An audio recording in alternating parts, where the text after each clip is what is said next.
Imagine giving two people the exact same opportunity, the same age, the same income, the same amount of savings, the same dream of becoming financially free.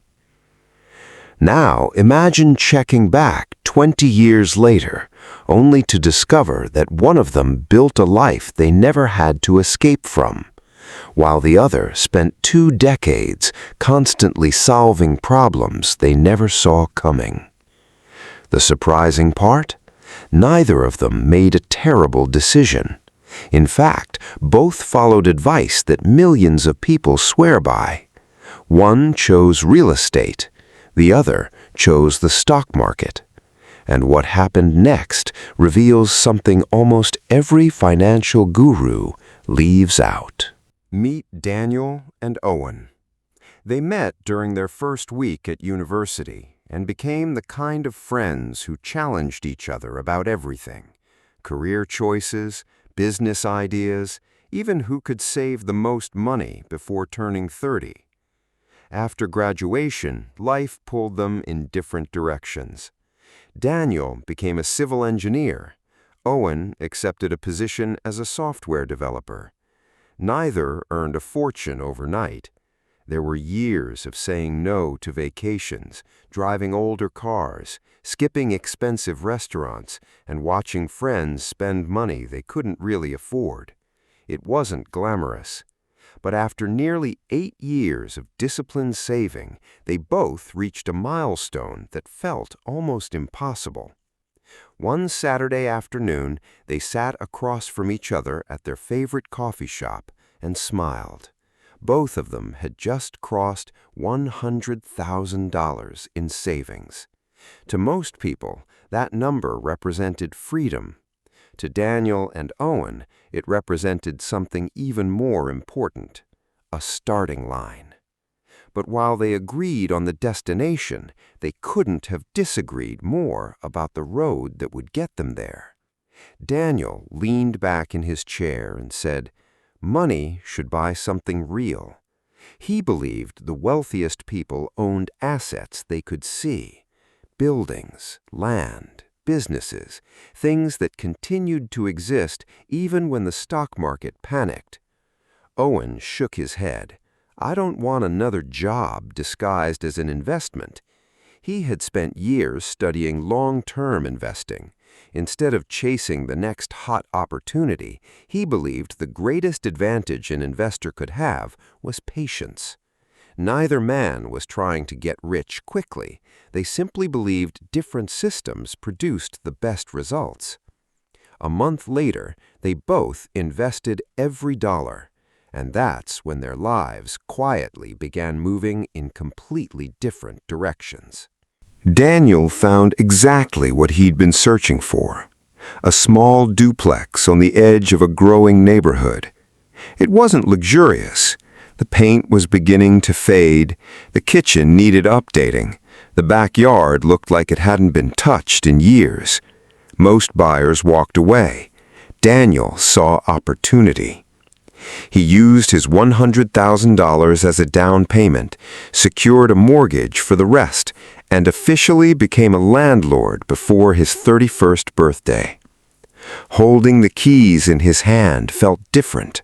For the first time, he wasn't just saving money, he owned an asset, something solid, something that, in his mind, could only become more valuable over time. Meanwhile, Owen never visited an open house. He never negotiated with an agent. He never signed a stack of legal documents.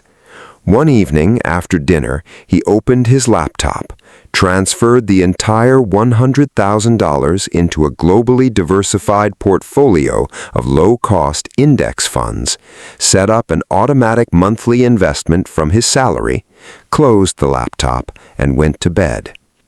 The entire process took less than 20 minutes. No celebration, no photographs, no keys, no congratulations. Just a quiet decision that almost nobody around him even noticed. If you had asked their friends who looked wealthier, almost everyone would have pointed to Daniel. He owned property, he talked about rental income, he posted pictures of renovation progress. People congratulated him for making big moves. Owen looked exactly the same as before. He still drove the same car, still rented the same apartment, still lived quietly. From the outside, it almost looked like he wasn't investing at all. And that's one of the biggest reasons people misunderstand wealth. Real wealth often looks boring while it's being built. Exciting investments usually attract attention. Great investments often attract silence. For the first few months, Daniel felt unstoppable. His first tenants moved in almost immediately. Rent arrived on schedule. His mortgage payment was covered.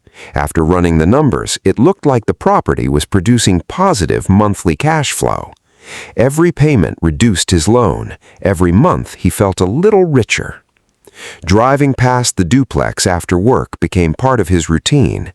Sometimes he'd slow down just enough to glance at it before continuing home. "That's mine," he'd think. It was an incredible feeling. Meanwhile, Owen experienced something much less satisfying. Every few weeks he'd check his investment account. Some days it was higher, other days it was lower. Sometimes thousands of dollars disappeared in just a few days. Nothing about it felt rewarding. There were no tenants thanking him, no buildings with his name on the paperwork, no visible proof that his money was working. Just numbers moving up, then down, then back up again. If investing were judged by excitement alone, Daniel had already won. But excitement has a strange habit. It rarely tells you the whole story. Because just 6 months after buying the duplex, Daniel received a phone call that would completely change the way he thought about passive income. The call came at 2:17 on a Sunday morning. Daniel reached for his phone, half asleep. His tenant was panicking. A pipe hidden inside one of the upstairs walls had burst. Water was pouring through the ceiling. By the time Daniel arrived, the living room looked like it had been caught in a rainstorm. The drywall sagged under the weight of the water. Furniture had been moved into one corner, and the hardwood floor was already beginning to warp. Within 24 hours, the repair estimate landed in his inbox. $9,400. Insurance would help, but it wouldn't cover everything. And the tenant couldn't stay there while the repairs were being completed. For the first time since buying the duplex, Daniel realized something nobody had mentioned during the success stories on YouTube. Rental income didn't stop when expenses started. Sometimes the expenses arrived all at once. Still, he paid the bill. Not because he wanted to, because he had to. Owning property meant accepting responsibility, whether it was convenient or not. Across town, Owen had no emergency phone calls, no contractors, no insurance claims. Instead, he experienced something that felt just as painful. One morning, he opened his investment account before work. His portfolio had dropped by almost 18%. Tens of thousands of dollars had vanished in a matter of weeks. The news was filled with panic. Financial experts debated whether this was the beginning of another major recession. Friends who had recently started investing were selling everything. Some promised they'd buy back later. Others swore they would never invest again. For a moment, Owen considered joining them. Watching years of savings shrink on a screen isn't easy. It doesn't matter how many books you've read or how many charts you've studied. Fear has a way of making intelligent people forget their own plans. He hovered over the sell button. Then he remembered something his grandfather used to say. If you bought the future yesterday, why are you afraid of it today? He closed the app and went to work. 3 years passed. Daniel had become surprisingly good at solving problems. He knew a reliable electrician, a trustworthy plumber, a roofer who answered his calls. He even understood rental laws better than he ever expected. Experience had made him more confident, but it had also made him busier. His evenings no longer belonged entirely to him.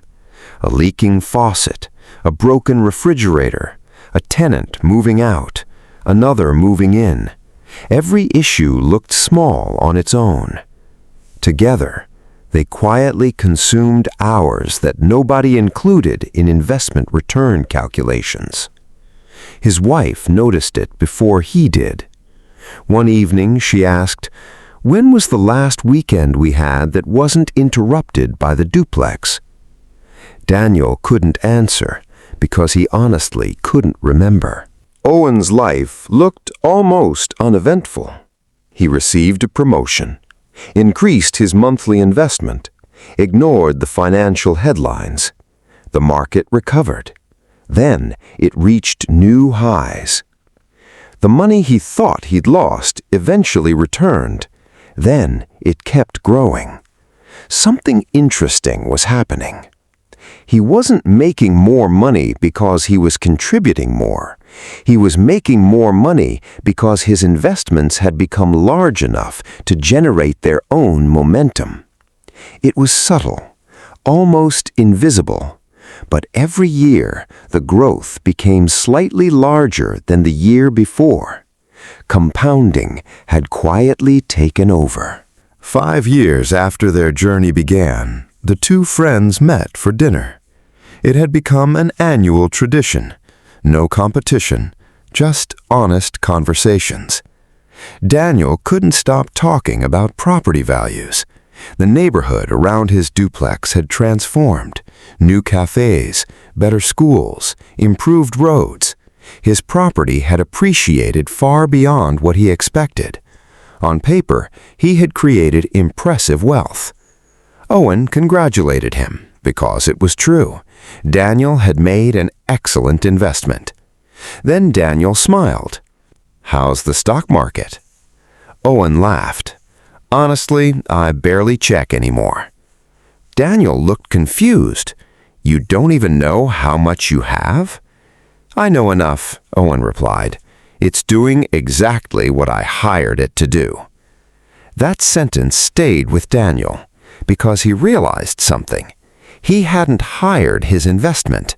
His investment had hired him. Then came the year nobody expected. Interest rates climbed rapidly. Home sales slowed. Property values stopped rising. Some neighborhoods even declined. Suddenly, investors who had borrowed heavily found themselves under pressure. Daniel wasn't in danger of losing his duplex, but refinancing became impossible. Borrowing became expensive. Every decision required more caution than before. At exactly the same time, the stock market entered another period of uncertainty. News channels declared that investing was dead. Social media filled with predictions of economic collapse. Yet something strange happened. Neither Daniel nor Owen changed their strategy. Daniel kept maintaining his property. Owen kept buying index funds every month. Neither felt particularly confident. Neither felt particularly excited. They simply continued. And without realizing it, they had developed the single habit that separates wealthy investors from everyone else. Not choosing the perfect investment, sticking with a good one. 10 years had passed since that afternoon in the coffee shop. Their net worths had become surprisingly similar. Daniel owned significantly more equity in his duplex. Owen's portfolio had grown far beyond 6 figures. From the outside, it looked like a tie. But beneath the numbers, their lives were beginning to look very different. Because over the next decade, one decision, completely unrelated to investing, would change everything. By the time Daniel turned 50, something unexpected had happened. He no longer measured success by how many properties he owned. He measured it by how much control he had over his time. That realization didn't come from a financial book. It came from life. His oldest daughter was preparing to leave for college. His parents needed more help than they used to. And after 2 decades of balancing work, family, and managing the duplex, he found himself asking a question that would have sounded ridiculous 20 years ago. How much is my free time actually worth? The duplex had been a good investment. There was no denying it. The property had more than doubled in value. Years of mortgage payments had built substantial equity. Rent had increased several times, creating a healthy stream of income. But every dollar came attached to responsibility. Even after hiring a property manager a few years earlier, decisions still landed on his desk. Should he replace the aging roof now or wait another year? Was it worth renovating the kitchen to attract better tenants? Should he raise the rent and risk losing a reliable family who had cared for the home for years? Owning real estate had made him wealthier. It had also kept him involved. Owen's life looked different. Not easier, just quieter. His investment account had become something he rarely discussed. Every month, money flowed into the same diversified portfolio. Some years the market soared. Other years it stumbled, but over 2 decades the overall direction remained the same: forward. His investments now generated more annual growth than his salary had during the first years of his career. That thought amazed him. Not because he had found a secret, but because there hadn't been one. No trading, no predictions, no chasing trends, just patience. One evening, the 2 friends met at the same coffee shop where everything had started. The building had been renovated. The old wooden tables were gone. Even the menu looked different. But they chose the same corner by the window. Daniel smiled. "Remember when we thought we'd know exactly who made the better decision?" Owen laughed. "Turns out we were both wrong." They pulled out their phones, not to compare, just to reflect. Daniel's duplex was now worth far more than he had imagined 20 years earlier. After accounting for the remaining mortgage balance, his equity had grown tremendously. The rental income had provided additional cash flow over the years, helping pay for family vacations, unexpected expenses, and eventually his daughter's tuition. It had been a reliable wealth-building machine, but it had required attention almost every step of the way. Owen's portfolio had quietly crossed a milestone he once thought belonged only to millionaires. Without owning a single rental property, without timing the market, without constantly watching financial news, his investments had grown into a substantial fortune.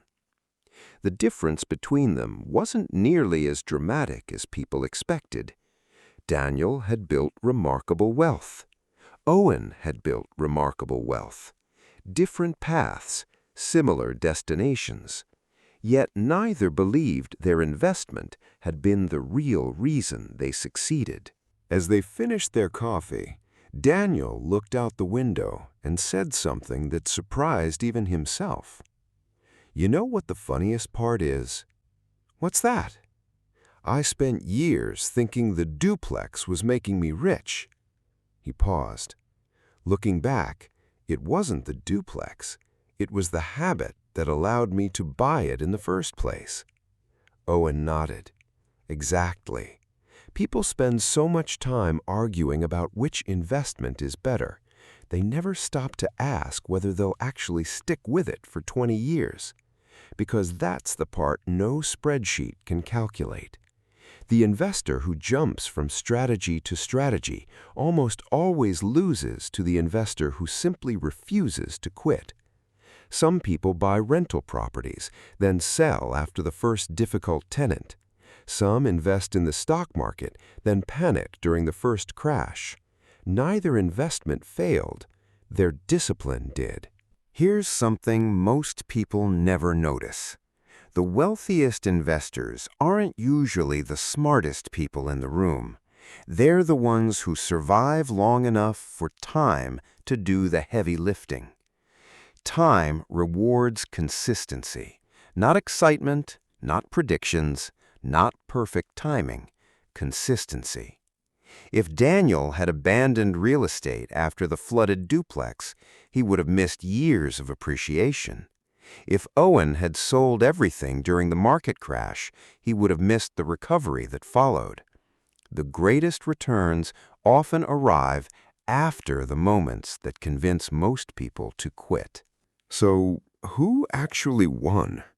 Was it Daniel, the man who built wealth through leverage, rental income, and tangible assets? Or was it Owen, the investor who let compounding quietly work in the background while he focused on living his life? The truth is that both of them won because they understood something that millions of people never do. Financial freedom isn't created by finding the perfect investment.